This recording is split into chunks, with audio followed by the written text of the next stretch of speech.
The test is in 4 parts. Part 1, Part 2, Part 3, and Part 4. Now look at Part 1. Part 1. You are going to hear a travel agent discussing a holiday booking with two customers. First, you have some time to look at questions 1 to 3.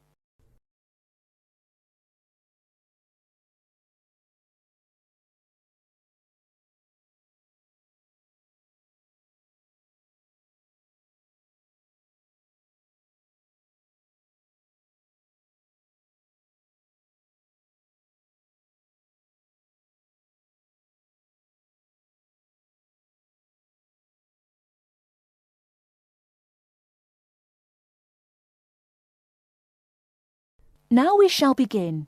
You should answer the questions as you listen, because you will not hear the recording a second time.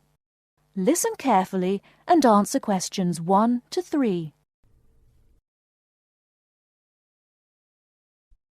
Good morning. Can I help you? Yes, good morning. We'd like to book a holiday for July, please. Certainly. Where did you have in mind? Oh, well, we haven't thought a lot about it, really. We'd just like to go somewhere hot, and it must be in July. I see. Well, let's get the dates cleared up first, then we can see about availability. What part of July were you thinking of? Oh, well, you see, we have slightly different holidays. I've got the whole month except for the last 5 days, so I could go from the 1st to the 26th. But my friend here doesn't start until the 7th. So I suppose it will have to be the middle 2 weeks, really. Yes, but I've got to be back before the 23rd. OK. Now, let's find a destination. Before you hear the rest of the conversation, you have some time to look at questions 4 to 10.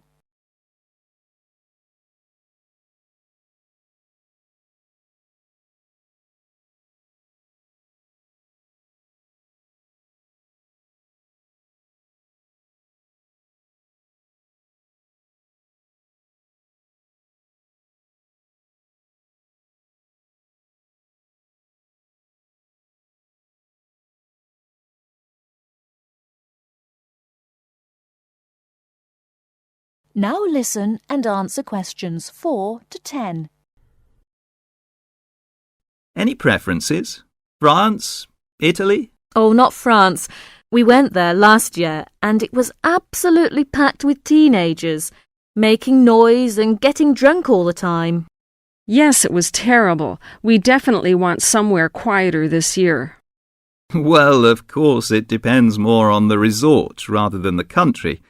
There are resorts in every country which cater for the family or the slightly older person. They're usually a shade more expensive, though, as you might expect. Oh, well, we don't mind paying a bit more if it means more peace and quiet, do we? Definitely not. It'll be well worth it. All right, let's have a look at what we've got on the computer. July. Was it 10 or 14 nights you wanted? Oh, the fortnight, please. Right. Well, let's start with Italy. We've got 14 nights bed and breakfast in Sorrento for £345 from Manchester on the 14th. Or we've got... No, wait a minute. That's no good for me. We wouldn't get back till the 28th, and I've got to be back at work before that. Ah, yes. How about Sweden? 2 weeks, half board? How much would that be? That would be £540 from Manchester again. Well, 540... that seems too much. Well, madam, there's a surcharge for the airport, and it has a 5-star hotel. Oh, well, it's a bit over our budget, really. All right, let's try somewhere else. How about Portugal? Oh, that sounds great. We've never been there before, have we? Let's see now. We've got 14 nights in Albufeira, half board, from Gatwick, for £385. Albufeira? Oh, wait a minute. Did you say the flight was from London? That's right, from Gatwick. Oh, well, we'd prefer a flight from the north somewhere. Manchester, perhaps, or even Glasgow. That is the end of part 1. You now have half a minute to check your answers.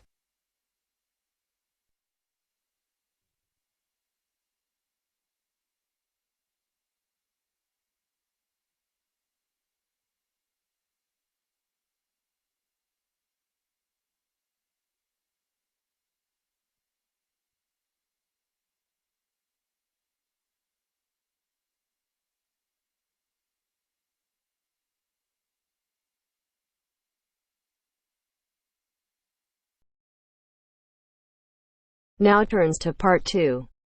Part 2. Matthew East, a registered osteopath and a supporter of alternative techniques in healthcare. Matthew, can you tell us more about osteopathy? First, you have some time to look at questions 11 to 16.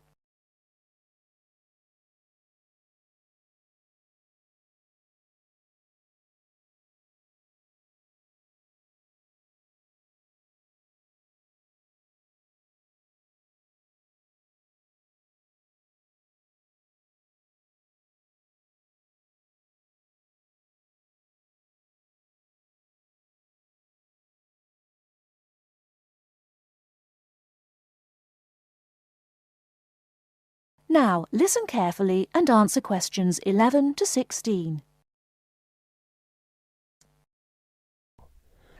Over the past 50 years, there have been some radical changes in medicine as it is known in the West. This is largely the result of vast improvements in technology, but also in the rising importance of alternative treatments.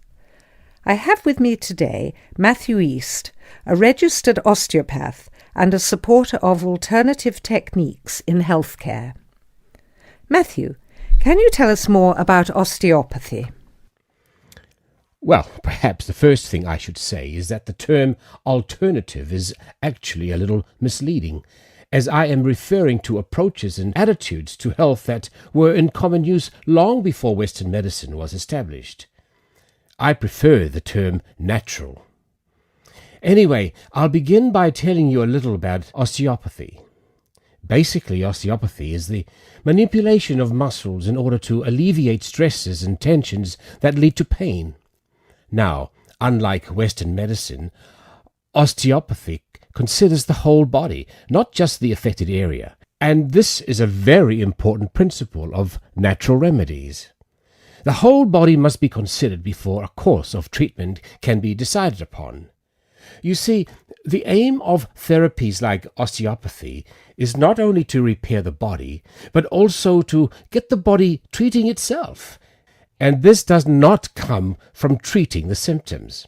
To give an example, I recently treated a 2-month-old baby who was screaming all day and was even worse at night. The couple had taken the baby to their doctor, but the only advice they were given was that the baby would grow out of it. However, the real problem stemmed from a difficult birth, which put pressure on the baby's neck. After 10 minutes of gentle manipulation, the pressure was released, and within 20 minutes the baby was quiet and calm for the first time. This was achieved without drugs or operations. Avoiding such invasive methods of treatment highlights another of the differences between Western medicine and a more natural approach. You see, Western medicine often uses surgery in order to find a solution to problems that could have been addressed with simple remedies. A medical approach that looks closely at how essential an operation is before it is performed would offer patients a considerably less stressful method of treatment, not to mention the financial savings. Natural remedies actually amount to about 10% of the cost of a Western course of treatment.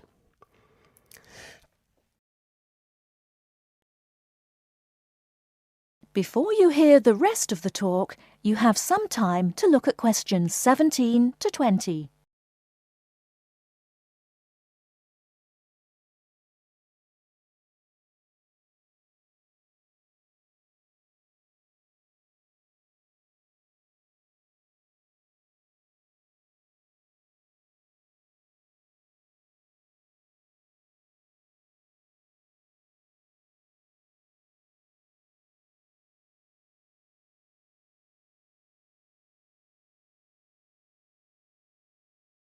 Now listen and answer questions 17 to 20.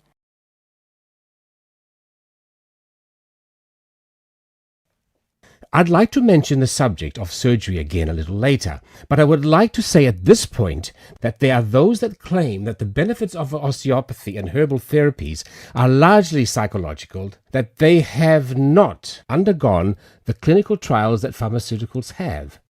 To answer that, you only need to look at the example I gave earlier of the baby that stopped crying less than an hour after treatment, but was obviously far too young to react because of purely psychological factors. Another example can be seen in the successful use of acupuncture in the treatment of animals. In response to criticism regarding clinical trials, it is worth noting that the power of pharmaceutical companies is such that, although some drugs fail the standards required of them, they are sometimes still prescribed by doctors. Moving on to another point, it should be stressed that natural remedies, in addition to having no side effects, can also be applied to any patient. Now, I'm not suggesting that the same treatments are used indiscriminately. Although natural remedies can be used with any age group, the treatment selected is very specific to the person. By this I mean that not only the general health of the patient needs to be considered, but also their habits, diet, and lifestyle in order to build a complete picture. However, I am not suggesting that we should reject Western medicine entirely. In fact, there have been occasions when I have referred patients to their doctor, as I felt that in those cases it was the most suitable course of action. There are many situations in which it is by far the best option. Take emergency surgery, for example. Obviously, more natural remedies do not provide the speed required in such cases. The best solution would therefore be an open-minded combination of the two forms. Well, thank you very much, Matthew. That was a very interesting insight into natural treatments. Next week we'll be inviting Dr. Moore. That's Moore, onto the programme to argue his case as a doctor. Until next week, then, goodbye. That is the end of part 2. You now have half a minute to check your answers.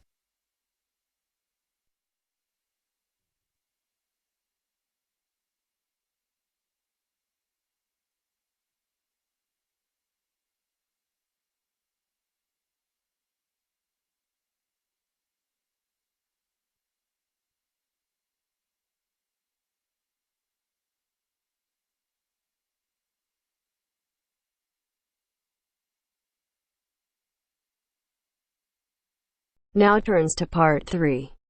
Part 3. You will hear two business studies students discussing a presentation they'll do on an article on working effectively in groups. First, you have some time to look at questions 21 to 26.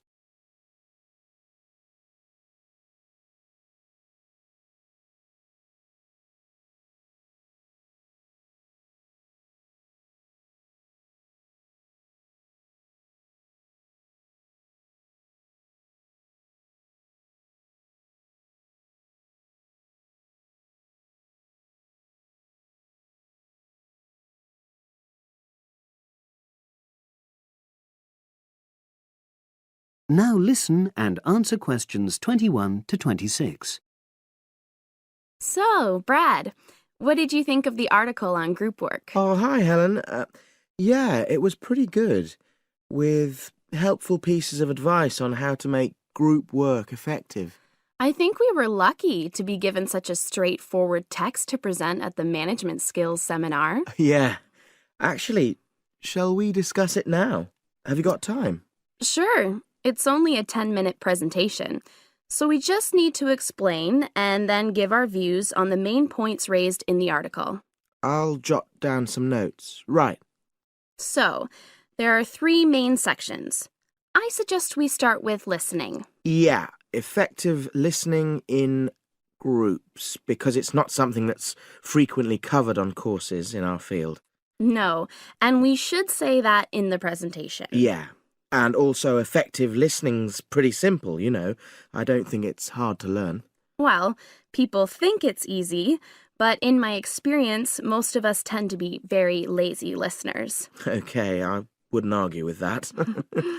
Something I do think we should emphasize is the power of the listener's posture, gestures, etc., in making speakers feel respected. Not that you're just waiting for them to finish before jumping in with your own ideas. Uh-huh. Okay, right. The next section is on goal setting. Let's make sure we're clear what the article says on this. Yeah. Well, firstly, it says that all group members must be given time to explain their own goals. That's it, yeah. And then did it say that the whole group should agree on common goals? That's a bit too strong. It's more that everyone's agendas should be equally acceptable. But it does say that goals have to be realistic, Achievable within a particular time? You've got it. That's really what the article's saying. There isn't really any point in having ideals if group members know they won't come to anything within a reasonable period. So, I think a summary covering those points will be enough for that part of the presentation, don't you? Yep. Now, the last section is about conflict resolution. Actually, I thought it was the worst part of the article. Me too. I don't think it went into sufficient detail on the issue. Actually, I thought it devoted too much space to it, but that it was all rather boring, It didn't mention some of the more radical theories. Absolutely. I found that really irritating. Right, and also I think it could have said more about conflict sometimes being healthy in groups. Absolutely. It just mentioned rather glibly about how we should avoid thinking of winners and losers, and that quick resolution of conflict is always desirable. Without explaining what these terms mean? Well, it gives quite detailed definitions, but doesn't develop a proper argument. Right.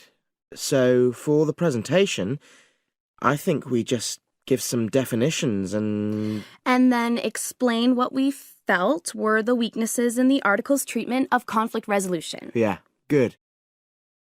Now you have some time to look at questions 27 to 30.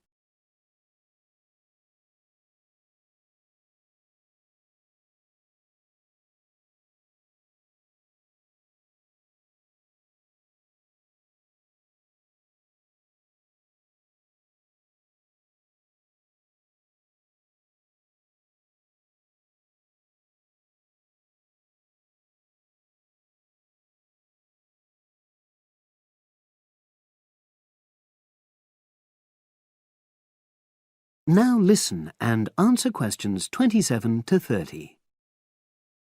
So, let's think about what we have to prepare for the actual presentation. Well, I suppose we'll use PowerPoint, but I'm hopeless at using it, especially if it has any visuals. I really have to look into doing a course on it because I know I'll need it in the future. Don't worry, I'm quite happy using PowerPoint and I'll put it together when everything else is ready.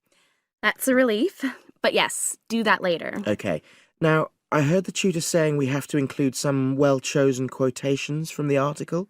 I'm not sure if we do. I'll email him to find out. No need. I can just have a look at the specs he gave us when he set the task. That'll be quicker. But the tutor definitely said we have to prepare a handout to go with the talk. I'm not really sure how we do that. Sarah did one last year. Who's she? She's doing the same option as me on marketing. I'll ask her advice on what to include. Great. So that just leaves the bibliography at the end. I suppose it'll mainly be articles. Yeah. So we'll just look on the web, and we can leave that till later. But we've been advised against that? Well, we could have a look through some journals in the library. I think we should start by looking through module handbooks. I think that'll give us some good leads. Yeah, you're probably right. So that's all the topics. That is the end of part 3. You now have half a minute to check your answers.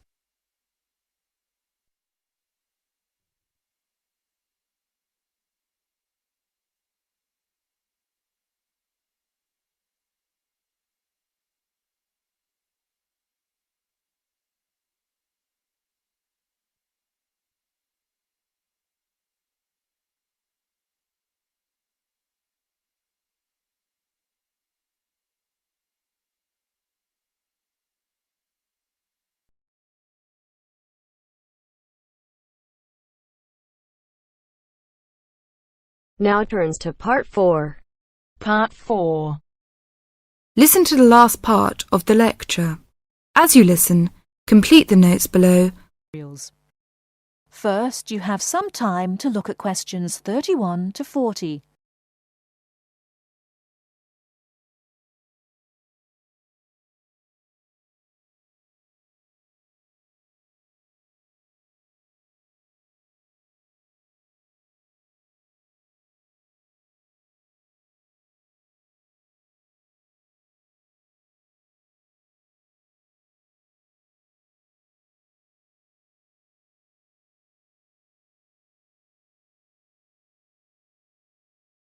Now, listen carefully and answer questions 31 to 40. Last time I said that a lot of Irish people left the country and went to England, America and many other foreign countries. Today I'd like to talk about the emigration. The effects of immigration were not all bad. The immigrants experienced a lot of hardship in their new countries.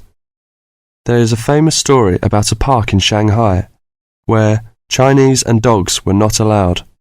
Well, in England, until into the 1950s, signs for jobs sometimes read, "Irish need not apply."